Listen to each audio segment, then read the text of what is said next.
يا رب العالمين الله الله، صل على طه الأمين الله الله، في كل وقت وحين الله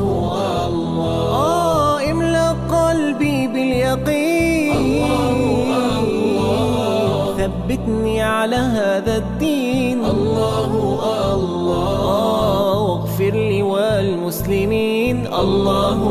الله، حسبي ربي جل الله الله الله، ما في بقلبي غير الله، على الهادي صلى الله الله الله، لا إله إلا الله